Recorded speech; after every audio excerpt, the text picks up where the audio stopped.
পেট চলি থাকে মোৰ পেটটো গুৰ গুৰ গাৰ গাৰ কৰে যেতিয়া পেট চলি থাকে আৰে ইয়াৰ মাক চকলা তই কি গান গাইছ হাঁহি হাঁহি পাগল হৈ যাম বে মই কি অসত্য গান গাইছো বুলি ভাবিছ নেকি সত্য গান গাইছো সত্য যেতিয়া কাৰোবাৰ পেট চলে তেতিয়া এনেকুৱা অনুভৱ হয়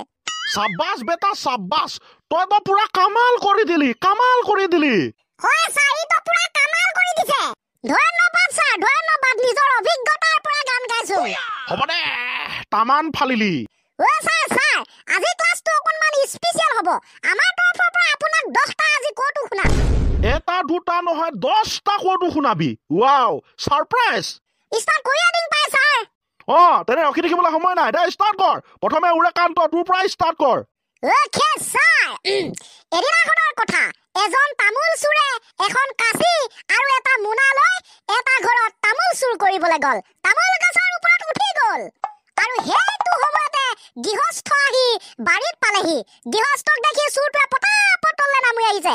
গৃহস্থ এতিয়া তামোল চুৰটোলে উদ্দেশ্য কৰিলে প্ৰশ্ন হেৰা বুপাই তই কিয় তামোল গছৰ ওপৰত উঠিছিলি চুৰটো আছিল চা অকনমান টেলেণ্টেড বুদ্ধি থকা চুৰ লগালগ বুদ্ধি এটা পাঙি গৃহস্থ ক'লে ও ককা দেখিছে নাই কাঁচি আৰু মোনা লৈ আছো মই ঘাঁহ কাটিবৰ কাৰণে তামোল গছৰ ওপৰত উঠিছিলো তামোল গছত ঘাঁহ কাটিবলৈ উঠেহি তামোল গছত জানো ঘাঁহ থাকে ৰব ছাৰ কৈ আছোন কি হ'ব দে ক আপুনি প্ৰশ্ন কৰা নিচিনা গৃহস্থই চুৰজনক প্ৰশ্ন কৰিলে তেমাক ঘাঁহ তামোল গছৰ ওপৰত জানো ঘাঁহ থাকে তই যে তামোল গছত উঠিছিলে চুৰে ক'লে নাই বাবে তই নামি আহিলো ককা গতিকে মই এতিয়া যাওঁ কেনেকে বাচি গ'ল চুৰজন ঘাঁহ নাই সেইকাৰণে সি নামি আহিলে বুদ্ধি পাঙিলে এতিয়া পলালে মাই গড খাটাৰা চুৰ কিন্তু হয় ছাৰ খাটাৰা চুৰ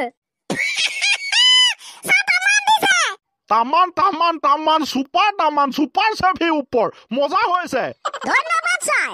দে বাৰু প্ৰথম কৌতুকটো আমি শুনিলো এতিয়া দ্বিতীয় কৌতুকটো যাম টিম্পুৰ ওচৰলে মানে টিম্পু ক ওকে ছাৰ মই এটা কৌতুক কম যিটো ডাক্তৰ আৰু ৰোগীৰ মাজত ইষ্টাবলিছ হৈছে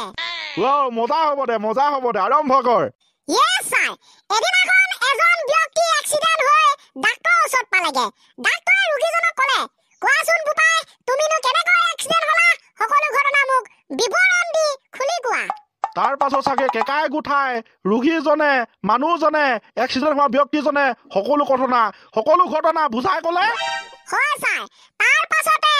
ৰোগীজনে ইকাতি হৈ কেকাই গুঠাই লাহেকৈ ক'ব ধৰিলে এয়া ছাৰ এটা বৰ দীঘলীয়া কাহিনী কৈ যা মই ছাৰ বাইক কিনা বেছি দিন হোৱা নাই আৰু ঘৰত মোক কয় বাইক চলালে সদায় ভালকে চলাবি গাড়ী চাৰি কিবা বস্তু আহিলে সাইড দি চলাবি সেই কথাবিলাককে ভাবি ছাৰ মই আজি এঠাইলৈ গৈ আছিলো প্ৰথমতে এখন বাইক আহিলে মই সাইড দি গুচি গ'লো তাৰ পাছতে এখন ডাম্পাৰ আহিলে সেইখনো সাইড দি গুচি গ'লো গৈ থাকোঁতে এজন বুঢ়া মানুহ আহিলে সেইজনকো মই সাইড দি গুচি গ'লো সাইড দি গৈ আছো কাষতে এটা আইচক্ৰীমৰ দোকান আছিলে সেইটোকো সাইড দি গুচি গ'লো ইমানলৈকে তো ছাৰ সকলো ঠিকেই আছিল আৰু 10 মিনিট মান যোৱাৰ পাছত এখন দলং পালো সেই দলংখনত সাইড দিওঁতে ছাৰ এই অৱস্থা হ'ল মোৰ কি বাইক আহিলে বাইক সাইড দিলে গাড়ী আহিলে গাড়ী সাইড দিলে মানুহ আহিলে মানুহ সাইড দিলে দলঙক সি সাইড দি গুচি গ'ল তাৰ মানে খালত পৰিলেগে মাটিত পৰিলেগে দলঙৰ তলত এজনো কিন্তু কম বস্তু নহয় সাইড দিয়াত এক্সপাৰ্ট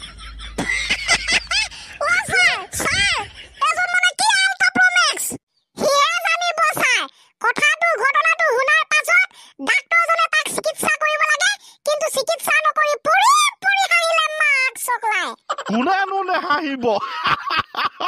এনেকুৱা এটা অদঙা অজলা সংঘটিত ঘটনা হলে কোনে নেহাঁহিব কচোন ক এতিয়া মই ডাক্তৰ হোৱালে মইতো হাঁহিলোহেঁতেন তাকেতো একে 11 হ'বলৈ বহুতখিনি বাকী আছে একে 2তে থাকক ভাল লাগিছে শুনি চানি তোৰ কৌতুকটো ক ওকে ছাৰ গৃহস্থ আৰু চুৰৰ মাজত থকা এটা কৌতুককে কওঁ দে ক শুনি ভাল লাগিব ওকে ছাৰ এদিনাখনৰ কথা এজন নাৰিকল চুৰে এটা ঘৰত নাৰিকল চুৰ কৰিবলৈ গৈ বাৰীত থকা নাৰিকল গছৰ ওপৰত উঠি গ'ল এনেতে আহি গ'ল গৃহস্থ নাৰিকল চুৰজন কঁপিবলৈ ধৰিলে। এতিয়া কি হ'ব? মোক তই গৰু পিতন দিব? নাই, মই কিবা এটা বুদ্ধি পাঙি বাচিবই লাগিব। তাৰ পাছত হ'ল কি? তাৰ পাছতে ভাবি গৃহস্থই দমত কৈছে, এইটো কোন? চুৰে লগালগ অকণমান নামি আহি কবলৈ ধৰিলে, হে প্ৰভু দয়াময়, কিনো তোমাৰ লীলা, স্বৰ্গলৈ নিব খুজি নাৰিকল গছত উঠাই দিলা। পুনৰ কৈছে, হে প্ৰভু দয়াময়, কিনো তোমাৰ লীলা, স্বৰ্গলৈ নিব খুজি নাৰিকল গছত উঠাই দিলা। হে প্ৰভু দয়াময়, কিনো তোমাৰ লীলা, স্বৰ্গলৈ নিব খুজি নাৰিকল গছত উঠাই দিলা। অ' কামাই, তাৰ পাছত হ'ল কি? তাৰ পাছতে চা হ'ল এয়া, গৃহস্থজনো অকণমান এইবিলাক আৰু ভগৱান প্ৰভু এইবিলাক ভূত পেটত বিশ্বাস কৰা ব্যক্তি আছিলে, মানে অকণমান আৰু কোৱা শুনিলে, হে প্ৰভু দয়াময়, কিনো তোমাৰ লীলা, প্ৰভুৱে স্বৰ্গলৈ নিব খুজিছিল নাৰিকল গছৰ ওপৰত উঠাই দিলে বুলি শুনিলে। কৃষ্ণ নেপায় দেই, স্বৰ্গলৈ নিব খুজিছিল যদি নিবই লাগিছিল, আমাৰ নাৰিকল গছতনো এইজনা কিয় উঠাই দিলে? হ'ব তুমি নামি মেলি স্বৰ্গলৈ যোৱা বুলি কৈ গৃহস্থ পলাই পত্তম দিলে। তাৰ পাছতে মাকা অষ্ট্ৰেলিয়া চুৰজনে এই অদ্ভুত কাণ্ড দেখি উৰাই ঘূৰাই 2 পাকমান হাঁহিলে, তললৈ নামি ওপৰলৈ পুনৰ উঠি গৈ 2টা নাৰিকল পাৰি ঘৰলৈ গুচি গ'ল। গৃহস্থ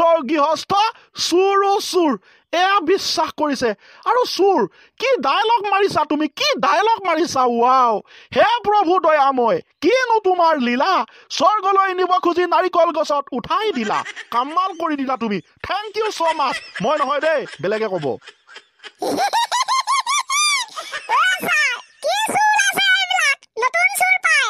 তাকেতো এয়া পৃথিৱীখনত কি হ'বলৈ ধৰিছে, কি ঘটিব ধৰিছে, আচৰিত চুৰ ওলাইছে। তামোল গছৰ ওপৰত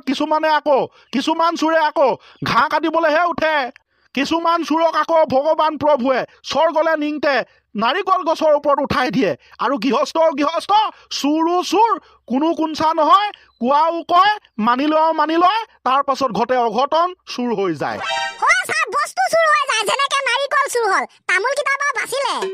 আনফালে আকৌ অলগদ্ধ বাইক চালক আছে, গাড়ী চাইড দিছে, কোনো কথা নাই, দলঙো চাইড দিয়ে না। সেই কাৰণেতো মোৰ কবলৈ মন যায়, খতম, বাই, টাটা, গুড বাই, ফিনিছ।